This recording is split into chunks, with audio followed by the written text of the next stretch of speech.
Okay, so let's discuss the extrinsic semiconductors. So, as we all know, whenever you add impurities to the intrinsic semiconductor or pure semiconductor, it becomes an extrinsic semiconductor. अब जैसा कि हमने देखो समझा है कि intrinsic semiconductors room temperature पे बहुत ज़्यादा हाई कंडक्टिविटी नहीं शो करते, इसीलिए अब हम इनकी कंडक्टिविटी को इंक्रीज़ करने के लिए ना अब हम इनमें इम्प्यूरिटीज़ ऐड करते हैं। तो जैसे ही हमने इनमें इम्प्यूरिटीज़ मिला दी इंट्रिंसिक सेमीकंडक्टर में, अब वो इम्प्योर सेमीकंडक्टर हो गए और इन्हीं इम्प्यूरिटी एडेड इंट्रिंसिक सेमीकंडक्टर्स को हम एक्सट्रिंसिक सेमीकंडक्टर कहते हैं। So what are extrinsic semiconductor?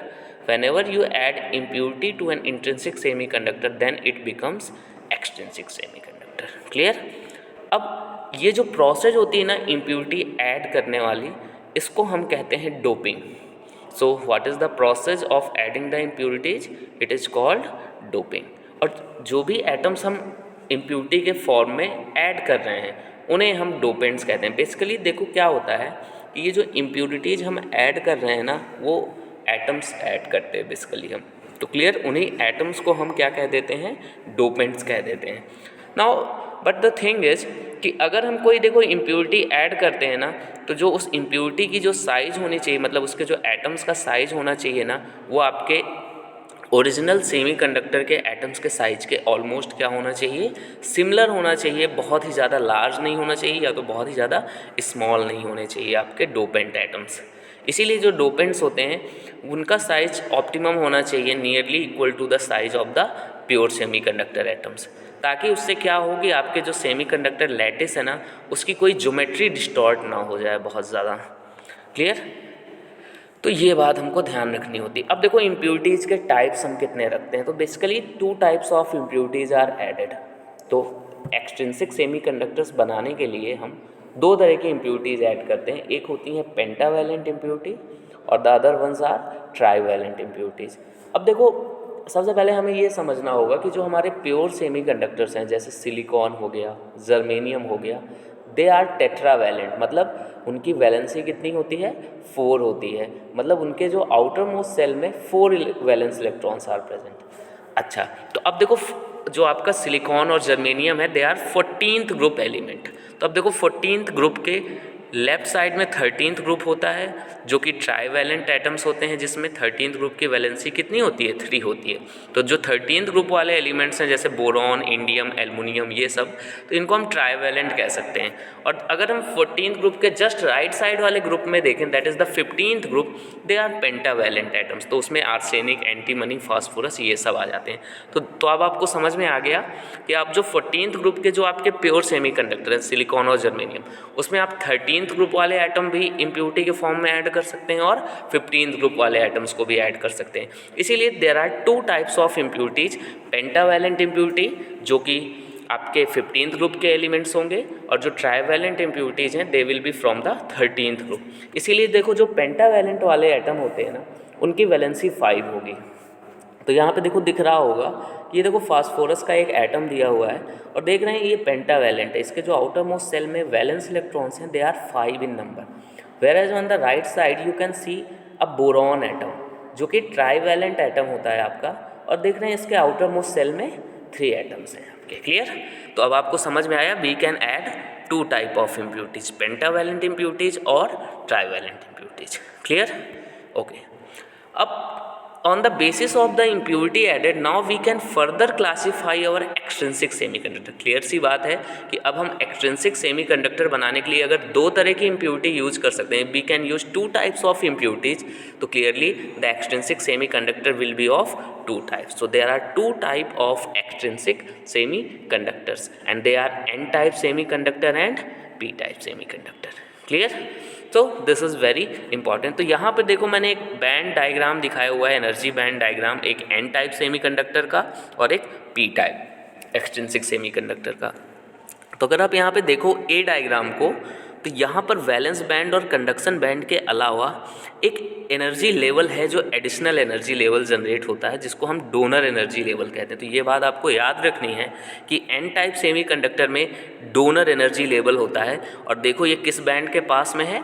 It is near to the conduction band. whereas if you look at the diagram B, this is the energy band diagram for the p type semiconductor, and in this semiconductor you can see that there is an acceptor energy level near the valence band। तो ये आपको याद रखने, अगर energy band diagram आपको आ गया exam में N type और पी टाइप सेमीकंडक्टर के लिए, तो आपको इन एनर्जी लेवल्स को भी शो करना पड़ेगा। तो आपको ये याद होना चाहिए कि किस में कौन सा एनर्जी लेवल एडिशनल जनरेट होता है। बाकी अब हम इनको डिटेल में भी डिस्कस करेंगे।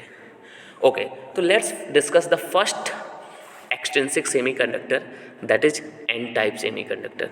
तो एन टाइप सेमीकंडक्टर देखो कैसे बनते हैं, अब हम समझते हैं यहाँ पर।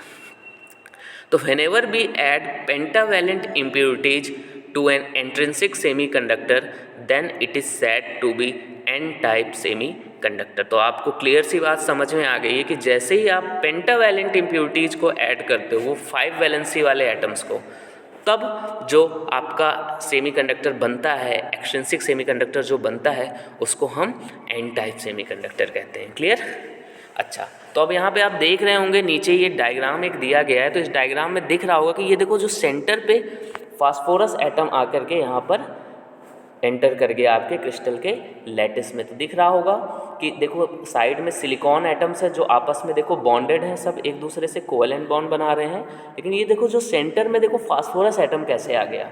तो देखो क्या होता है, देखो इम्प्योरिटी ऐड जब की जाती हैं, जब भी डोपिंग की जाती है बेसिकली, तो जो भी आपके डोपेंट होते हैं, जिन एटम्स को आप ऐड कर रहे हो, वो ना आपके ओरिजिनल सेमीकंडक्टर के एटम को रिप्लेस कर देते हैं बेसिकली। तो दिख रहा होगा कि ये देखो एक सिलिकॉन की जगह आ गया आपका फास्फोरस एटम।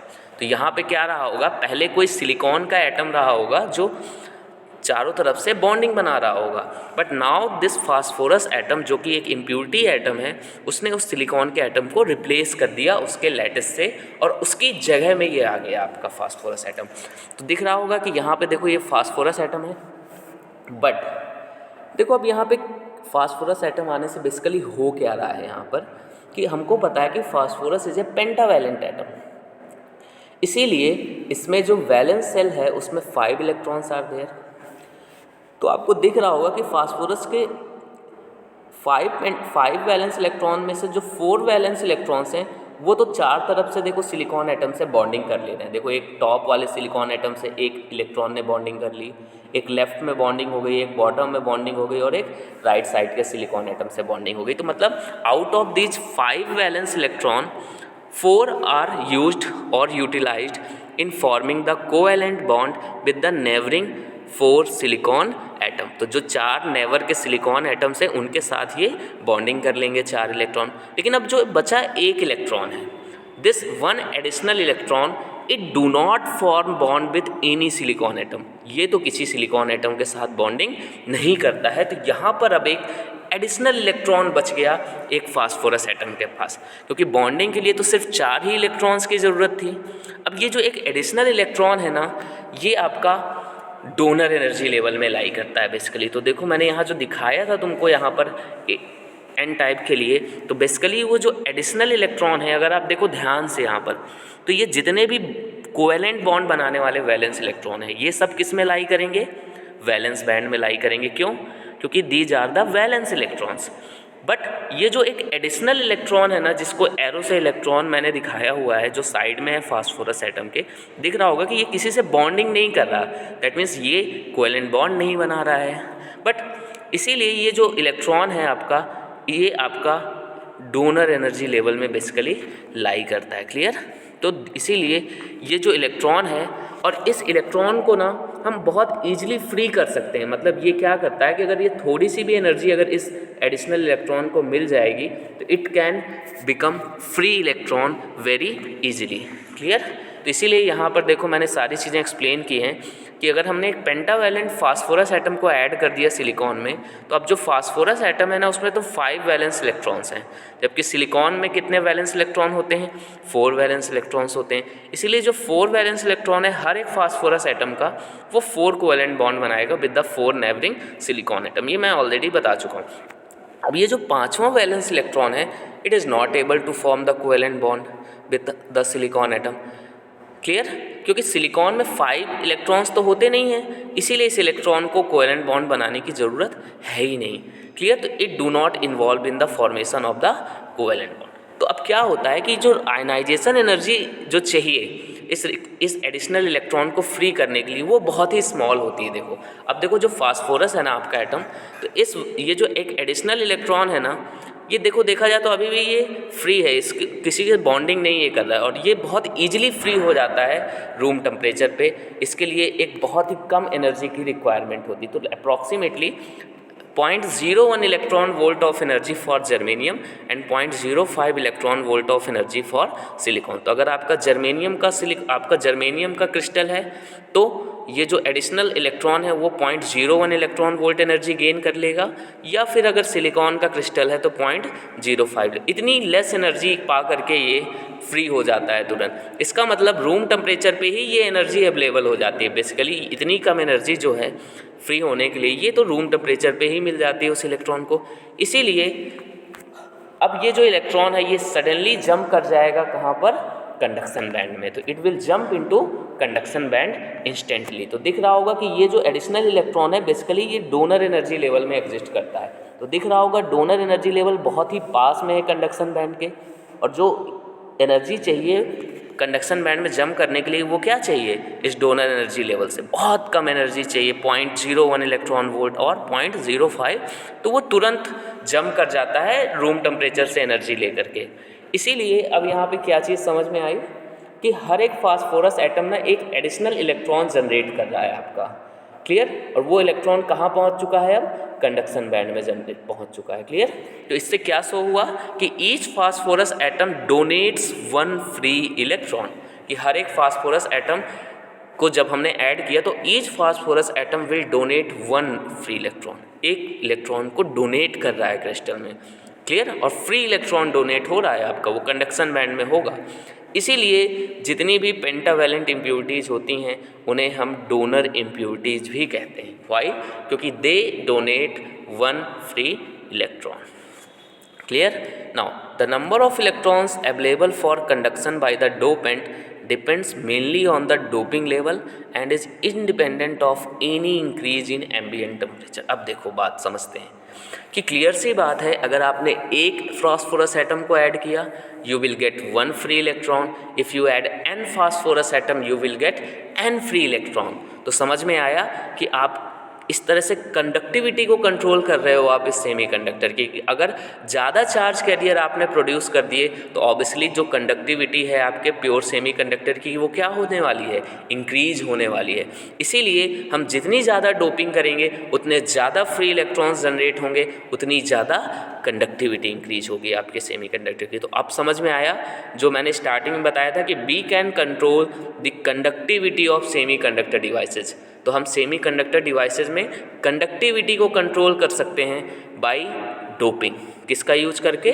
डोपिंग। और ये जो डोपिंग है ये हमारे ऊपर डिपेंड करता है कि हम कितनी अमाउंट में डोपिंग करना चाहते हैं, कितनी हमको कंडक्टिविटी चाहिए, और ये टेम्परेचर पे डिपेंड नहीं करती है। जबकि इंट्रिंसिक सेमीकंडक्टर की जो कंडक्टिविटी होती थी वो सिर्फ टेम्परेचर पे ही डिपेंडेंट थी, लेकिन ये जो एक्सट्रिंसिक सेमीकंडक्टर हैं इसमें जो कंडक्टिविटी है वो हम कंट्रोल करते हैं डोपिंग को कंट्रोल करके। That is why these extrinsic semiconductor are more important than the intrinsic ones, क्योंकि यहाँ पर हमारा कंट्रोल हो रहा है कंडक्टिविटी पर। जबकि इंट्रिंसिक में we do not have any control over the conductivity, क्योंकि वहाँ पर टेम्परेचर गवर्न करता था। यहाँ पर हम गवर्न करते हैं, we govern the conductivity. Clear? तो देखो यहाँ पे मैंने एनर्जी बैंड डायग्राम फिर से उसी को दिखाया है यहाँ पर। तो यहाँ पे देखो आपको दिख रहा होगा कि ये देखो डोनर एनर्जी लेवल और आपके कंडक्शन बैंड के बीच में देखो बहुत छोटा सा एनर्जी गैप है, दैट इज़ 0.01 इलेक्ट्रॉन वोल्ट का। क्लियर? तो अब देखो यहाँ पर ध्यान से कि अब आपको यहाँ पर दिख रहा होगा कि कंडक्शन बैंड में कुछ फ्री इलेक्ट्रॉन्स हैं। अब देखो अब यहाँ पर ये जो फ्री इलेक्ट्रॉन प्रेजेंट है ना कंडक्शन बैंड में, ये 2 तरह के फ्री इलेक्ट्रॉन्स होंगे।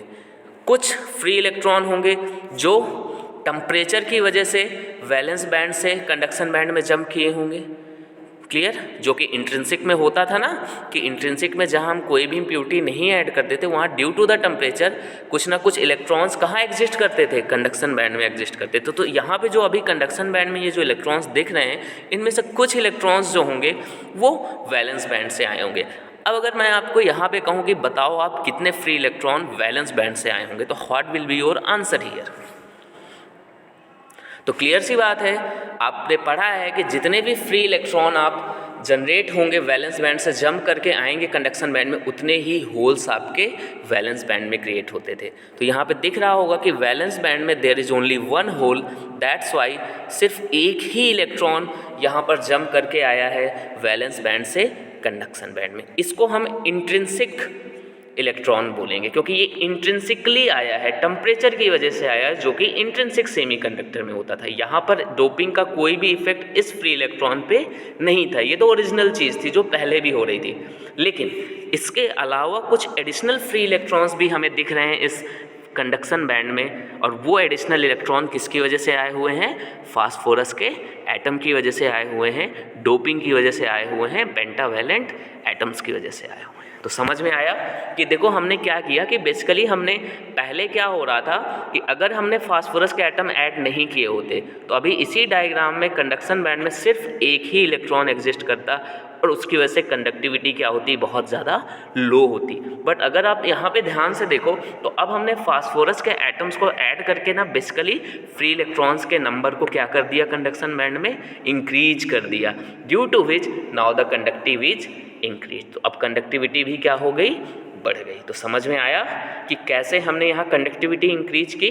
तो अब आपको यहाँ समझ में भी आ रहा होगा कि एक एन टाइप सेमीकंडक्टर में मेजॉरिटी चार्ज कैरियर कौन होते हैं। तो what are the majority charge carrier in N type semiconductor. तो क्लियर सी बात है, मेजॉरिटी में कौन है, यहाँ पर फ्री इलेक्ट्रॉन है, और माइनॉरिटी में कौन है, यहाँ पर होल। दिख रहा होगा कि there are lot more free electron here as compare to hole. सिर्फ एक ही होल है जो कि वैलेंस बैंड में है, जबकि यहाँ पे फ्री इलेक्ट्रॉन्स का नंबर बहुत ज़्यादा है as compare to the number of holes. इसीलिए एन टाइप सेमीकंडक्टर में जो फ्री इलेक्ट्रॉन्स होते हैं they are the majority charge carrier and holes are the minority. देखो चार्ज कैरियर तो दोनों ही होते हैं, फ्री इलेक्ट्रॉन भी होता है और होल भी होता है, बट यहाँ पे मेजॉरिटी में कौन है, फ्री इलेक्ट्रॉन्स हैं, और माइनॉरिटी में कौन है, होल है। दिख रहा होगा कि देख रहे हैं कितने सारे फ्री इलेक्ट्रॉन्स हैं कंडक्शन बैंड में, और सिर्फ एक ही होल देखो बचा है जो कि वैलेंस बैंड में। तो क्लियर सी बात है, मेजॉरिटी चार्ज कैरियर क्या हुए,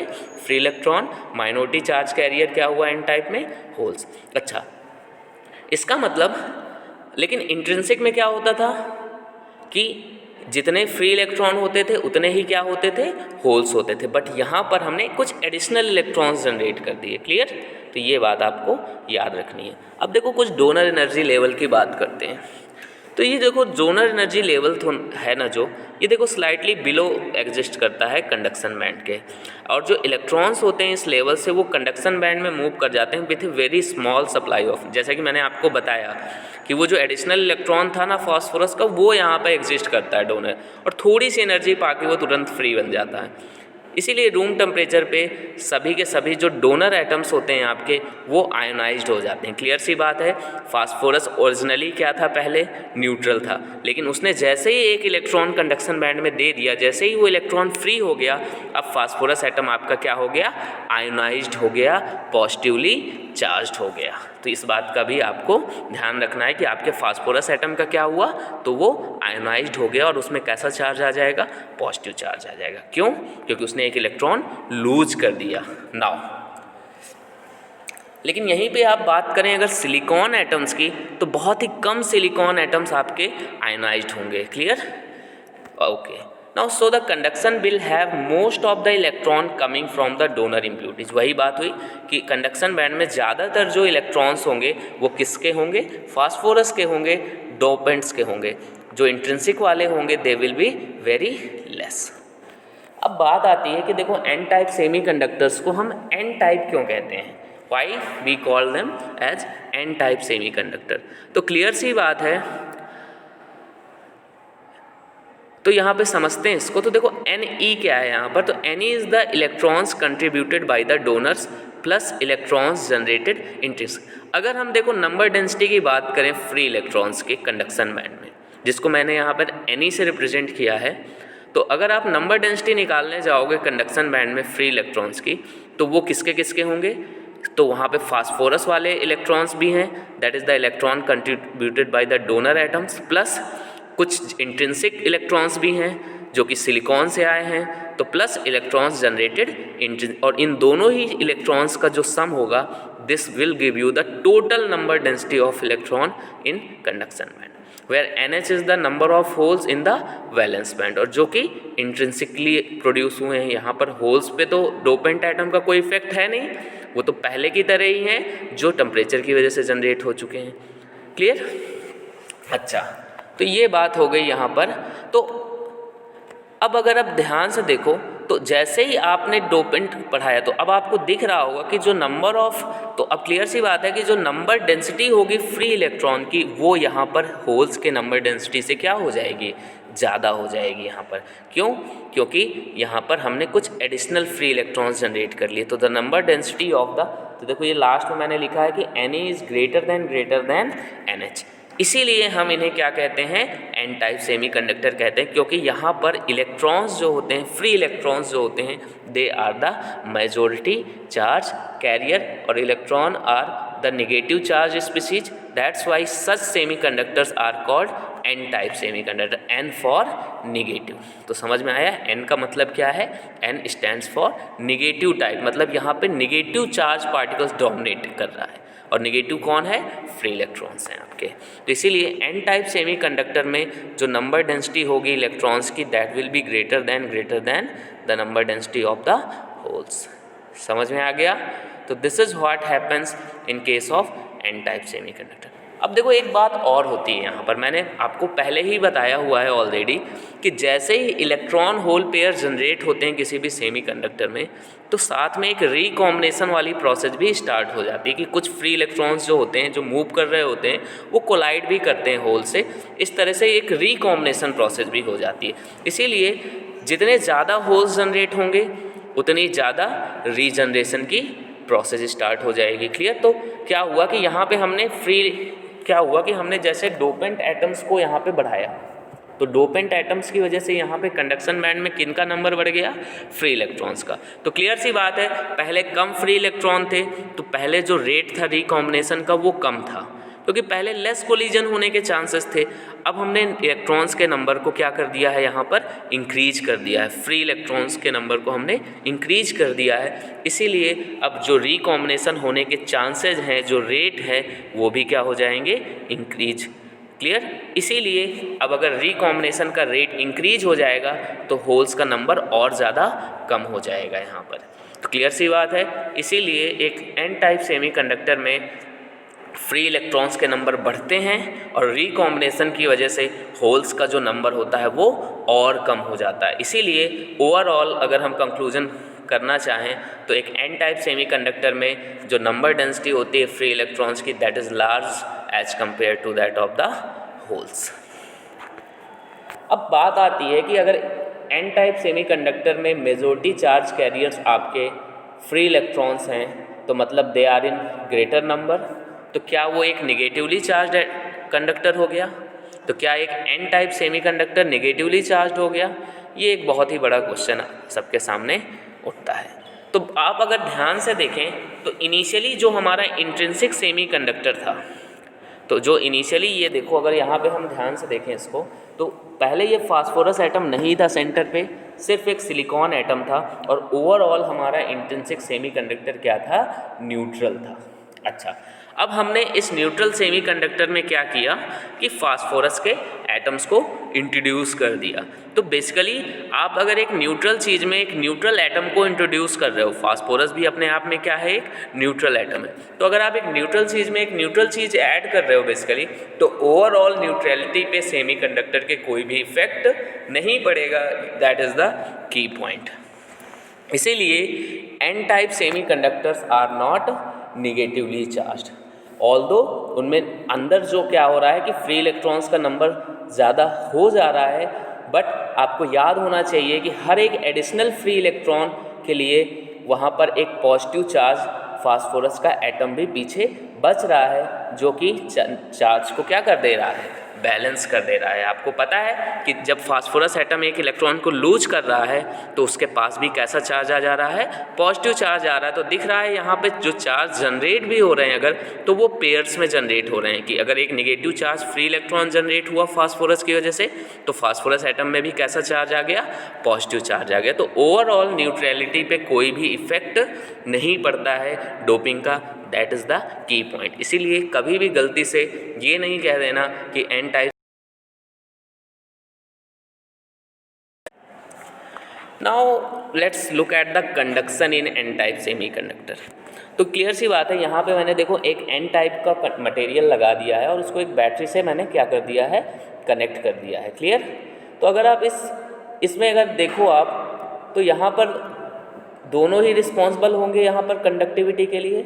electron will also move and the holes will also move. But यहाँ पे अगर आप देखो तो देखो फ्री इलेक्ट्रॉन्स का नंबर ज़्यादा है।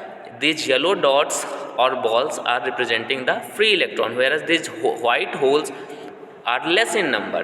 तो क्लियर सी बात है दोनों ही कंडक्ट करेंगे, बट यहाँ पे जो डोमिनेटिंग रोल होगा वो किसका होगा, फ्री इलेक्ट्रॉन्स का होगा। तो इसीलिए एन टाइप सेमीकंडक्टर्स में जो कंडक्शन होता है that is mainly because of the motion of free electrons, because they are majority charge carriers.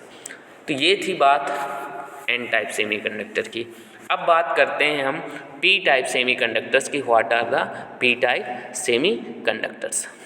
तो देखो पी टाइप सेमीकंडक्टर्स को अगर हमें डिफाइन करना है तो दैट इज़ वेरी सिंपल, क्योंकि अब हमारे पास सिर्फ एक ही टाइप की इम्प्योरिटी बच गई, दैट इज़ ट्राईवैलेंट इम्प्योरिटी। तो क्या होता है कि whenever we add the trivalent impurity to an intrinsic semiconductor then it is said to be P type semiconductor. तो अब यहाँ पे अगर आप क्रिस्टल लैटिस को फिर से देखें इंट्रिंसिक सेमीकंडक्टर के, तो पहले सेंटर में एक सिलिकॉन था, चारों तरफ से वो बॉन्डिंग बना रहा था from 4 different neighbouring silicon atoms. लेकिन अब उस सिलिकॉन को रिप्लेस करके एक ट्राईवैलेंट एटम यहाँ पर आ चुका है, डोपिंग हो चुकी है और दिख रहा होगा boron is present at the centre. But the problem with the boron is that कि boron is trivalent, that means कि in its outermost shell there are only 3 valence electrons. But problem क्या है कि यहाँ पे तो boron के neighbour में there are 4 different silicon atom. तो क्या होगा कि ये जो 3 इलेक्ट्रॉन्स जो हैं वैलेंस इलेक्ट्रॉन बोरॉन के, they will make the bond with 3 neighbouring silicon atom. But एक तरफ क्या हो गई, वैकेंसी क्रिएट हो गई फ्री इलेक्ट्रॉन की, क्योंकि वहाँ पे एक्चुअल में तो फ्री इलेक्ट्रॉन होना चाहिए था, क्योंकि पहले जब सिलिकॉन था तो वहाँ पर तो बॉन्डिंग हो रही थी ना ऊपर वाले सिलिकॉन एटम के साथ बोरॉन, उस सिलिकॉन की। लेकिन बोरॉन के आने से क्या हो गया कि अब यहाँ पे एक वैकेंसी क्रिएट हो गई फ्री उस इलेक्ट्रॉन की, जो कि वहाँ पर क्या करता, बॉन्डिंग बनाता। तो अब आपको दिखा, तो यहाँ पर वैकेंसी क्रिएट होने का मतलब क्या जनरेट हो गया, होल्स आर जनरेटेड। तो ये बात यहाँ पर आपको समझनी है कि जब भी हम ट्राईवैलेंट इम्प्योरिटीज ऐड करते हैं, यानी पी टाइप सेमीकंडक्टर की बात करते हैं, तो यहाँ पर हर एक डोपेंट एटम के करस्पॉन्डिंग क्या जनरेट होता है, एक एडिशनल होल जनरेट हो जाता है। जबकि पेंटावैलेंट इम्प्योरिटीज़ में एक इलेक्ट्रॉन जनरेट होता था, यहाँ पर एक होल जनरेट होता है। क्लियर। तो वही बात मैंने यहाँ पर लिखी हुई है कि जो 3 इलेक्ट्रॉन्स हैं बोरॉन एटम का, वो 3 साइड से कोवेलेंट बॉन्ड को बना लेगा, लेकिन जो चौथा कोवेलेंट बॉन्ड है वो तो इनकम्प्लीट रह जाएगा because of the shortage of 1 electron, and this missing electron, this vacancy of the 4th electron will behave as hole. तो इससे क्या पता चला कि each boron atom accepts 1 electron to fill the hole. तो क्लियर सी बात है, ये जो होल यहाँ पे बना या जो वैकेंसी बन गई, उसमें क्या टेंडेंसी डेवलप हो जाएगी कि वो आसपास के नेबरिंग इलेक्ट्रॉन्स को अट्रैक्ट करेगा अपनी तरफ। तो क्लियर सी बात है, ये जो नेबर के सिलिकॉन का जो इलेक्ट्रॉन बचा हुआ है वो इसको क्या कर देगा, फिल कर देगा। तो इसका मतलब ये एक होल जनरेट हो गया है यहाँ पर। क्लियर। इसीलिए ट्राईवैलेंट इम्प्योरिटीज़ को एक्सेप्टर कहा जाता है, क्योंकि ये होल है, होल इलेक्ट्रॉन को क्या करते हैं, एक्सेप्ट करते हैं, जबकि पेंटावैलेंट इम्प्योरिटीज क्या थे, डोनर थे, क्योंकि वो इलेक्ट्रॉन्स को डोनेट कर रहे थे, ये इलेक्ट्रॉन्स को एक्सेप्ट करेंगे होल्स में, इसीलिए trivalent impurities are called acceptor atoms, और each atom contribute one additional hole. Clear? तो अब डिफरेंस समझ में आया पी टाइप और एन टाइप में, कि जो पी टाइप होते हैं उसमें हम पेंटावैलेंट ऐड करते हैं, जिसकी वजह से एक एडिशनल फ्री इलेक्ट्रॉन क्रिएट होता है, and that is in the conduction band. Clear? लेकिन ट्राईवैलेंट इम्प्योरिटीज में क्या होता है, एक होल जनरेट हो जाता है यहाँ पर। क्लियर? अच्छा, now the question is why P type semiconductor. तो अब यहाँ पे हम इसका आंसर देंगे कि इन्हें हम पी टाइप सेमीकंडक्टर क्यों कहते हैं। तो अगर अब हम यहाँ पे बात करें नंबर ऑफ होल्स की, तो क्लियर सी बात है, यहाँ पे अब होल्स मेजॉरिटी कैरियर हो जाएंगे। क्यों? क्योंकि अब यहाँ पर किसके नंबर को हम इंक्रीज कर रहे हैं बोरॉन एटम के इंट्रोडक्शन से, होल्स के नंबर को इंक्रीज कर। तो देखो for one boron atom one hole will be created, so for two boron atom two hole will be generated. इस तरह से n बोरॉन एटम्स के लिए कितने होल्स एडिशनल जनरेट हो जाएंगे, n holes will be generated in the valence band. Clear? तो ये बात यहाँ पर आपको समझनी होगी। तो इसीलिए पी टाइप सेमीकंडक्टर में holes are the majority charge carrier, whereas the electrons are the minority charge carrier. इसीलिए द नंबर डेंसिटी ऑफ, इसीलिए फॉर पी टाइप सेमीकंडक्टर, ये यहाँ पे मिसप्रिंट हो गया है इन द लास्ट लाइन, यहाँ पे पी टाइप होना चाहिए था। क्लियर?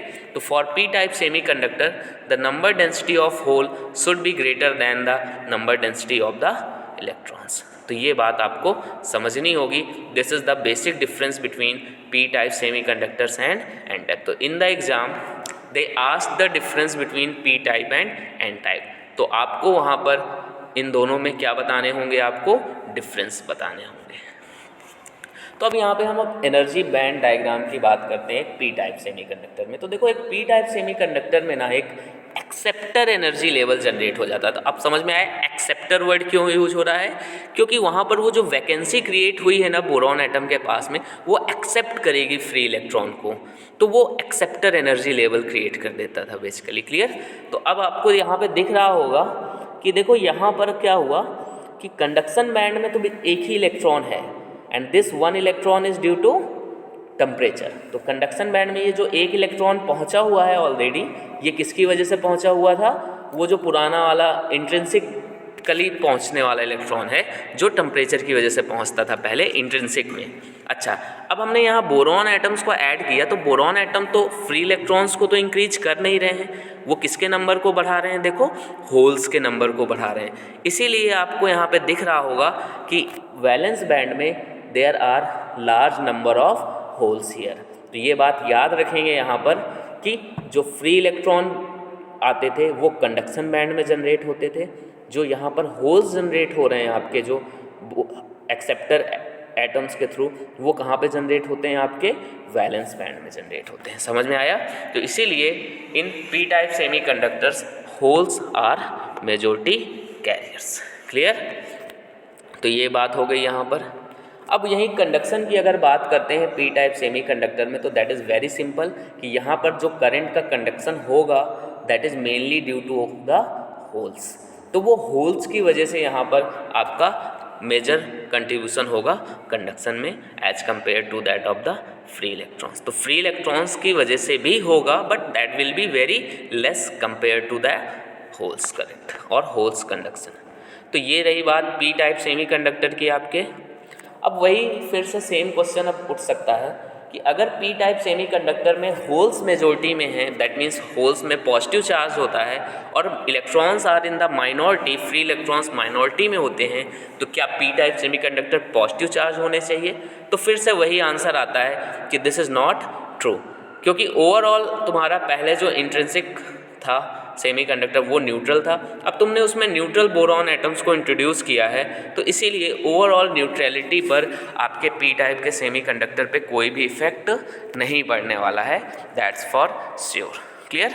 तो ये बात आपको समझने आनी चाहिए। या फिर आप इसको ऐसे भी समझ सकते हो कि देखो एक बोरॉन जब आप ऐड कर रहे हो तो वो न्यूट्रल है, लेकिन क्या हुआ कि बोरॉन जब क्रिस्टल लैटिस पे पहुंच जाता है तो वो वैकेंसी क्रिएट करता है और उस वैकेंसी में क्या होता है कि बगल के जो इलेक्ट्रॉन्स होते हैं जो सिलिकॉन एटम वाले वो आकर के उसको फिल करते हैं। तो बोरॉन बेसिकली एक्सेप्ट कर रहा है फ्री इलेक्ट्रॉन को, और अगर कोई भी न्यूट्रल एटम एक इलेक्ट्रॉन को एक्सेप्ट करता है तो उसमें फिर कैसा चार्ज डेवलप हो जाएगा, negative charge will be develop. इसीलिए वहाँ पर एन टाइप सेमीकंडक्टर में जो डोनर एटम होते थे उनमें पॉजिटिव चार्ज आता था, लेकिन यहाँ पर एक्सेप्टर एटम्स में नेगेटिव चार्ज डेवलप होगा, जिसको मैंने यहाँ पर डायग्राम के थ्रू दिखा दिया है।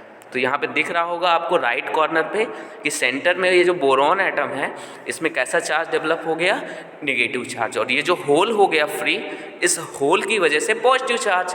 तो दिख रहा होगा कि पॉजिटिव और नेगेटिव एक साथ जनरेट हो रहे हैं, that's why there will be no increase in net charge of the semiconductor. इसीलिए ओवरऑल सेमीकंडक्टर आपका क्या रहने वाला है, न्यूट्रल रहने वाला है, उसकी न्यूट्रलिटी पर कोई भी इफेक्ट नहीं पड़ेगा।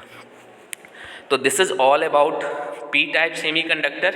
तो आपको इनके डिफरेंसेज एक टेबुलर फॉर्म में लिख लेना होगा, तो you will get that from any refresher. तो आप उसको टेबुलर फॉर्म में ही एग्जाम में लिखेंगे अगर डिफरेंसेज आते हैं। अब देखो एक लॉ ऑफ मास एक्शन होता है, इसको समझते हैं कि ये लॉ ऑफ मास एक्शन होता क्या है बेसिकली। तो सबसे पहले क्या है ये, तो ये जो लॉ ऑफ मास एक्शन है ये रिलेट किसको किसको करता है। देखो तो यहाँ पे Ne है, NH है और Ni है। तो इन सभी टर्म्स का तो मीनिंग हमको पता है कि Ne क्या है, number density of free electrons और conduction electron, NH is the number density of holes in the valence band and Ni is the intrinsic carrier concentration। और ये सभी बातें हमें पता है। तो ये जो क्या होता है कि एक फिक्स्ड टेम्परेचर पे, at a fixed temperature Ne into NH मतलब इलेक्ट्रॉन की नंबर डेंसिटी और होल्स की नंबर डेंसिटी का जो प्रोडक्ट होता है दैट इज ऑलवेज कांस्टेंट, कि ये हमेशा क्या होगा, कांस्टेंट होगा, और वो किसके इक्वल होगा, इंट्रिंसिक कैरियर कंसंट्रेशन के स्क्वायर के इक्वल होगा। That means this product of number density of electrons, free electrons and the number density of hole is always constant for any type of semiconductor. मतलब किसी भी तरह के semiconductor में this formula is always true and this is called law of mass action. Clear? तो चाहे N type semiconductor की बात हो, चाहे पी टाइप की बात हो, चाहे इंट्रिंसिक की बात हो, इन सभी में this formula will be applicable. Clear? तो इस तरह से ये हमारा एक्सट्रिंसिक सेमीकंडक्टर का पार्ट कंप्लीट होता है। तो अब हम let's quickly revise what we have learned so far. Okay, तो देखो हमने शुरुआत में सबसे पहले समझा इंट्रिंसिक सेमीकंडक्टर्स को, जो कि प्योर सेमीकंडक्टर्स होते हैं, जो कि इंसुलेटर की तरह बिहेव करते हैं आपके लो टेम्परेचर्स पे, और हाई टेम्परेचर्स पे at room temperature specially they conduct very low, थोड़े ही कंडक्टिविटी को शो करते हैं कुछ कंडक्शन इलेक्ट्रॉन और कुछ होल्स की वजह से, लेकिन वो इतना सफिशिएंट नहीं होता कि हम उनको अपने प्रैक्टिकल एप्लीकेशंस में यूज कर सकें। इसीलिए अब हमें उनकी कंडक्टिविटी बढ़ाने की ज़रूरत है, क्योंकि उनकी कंडक्टिविटी लो होती है। तो अब इनकी कंडक्टिविटी बढ़ाने के लिए हम बेसिकली क्या करते हैं कि हम इनमें इम्प्योरिटीज़ ऐड करते हैं। तो इम्प्योरिटी ऐड करने से जो अब नया सेमीकंडक्टर बना उसको हम एक्सट्रिंसिक सेमीकंडक्टर कहते हैं। अब इसमें दो तरह की इम्प्योरिटीज़ होती हैं, एक होती है पेंटावैलेंट इम्प्योरिटी जिससे एन टाइप सेमीकंडक्टर्स बनते हैं, और एक होती है ट्राईवैलेंट इम्प्योरिटीज जिससे पी टाइप के सेमीकंडक्टर बनते हैं। अब एन टाइप सेमीकंडक्टर में free electrons are the majority carrier, whereas in the P type semiconductor holes are the majority carriers. Clear? लेकिन ओवरऑल न्यूट्रलिटी पे कोई भी इफेक्ट नहीं पड़ता है।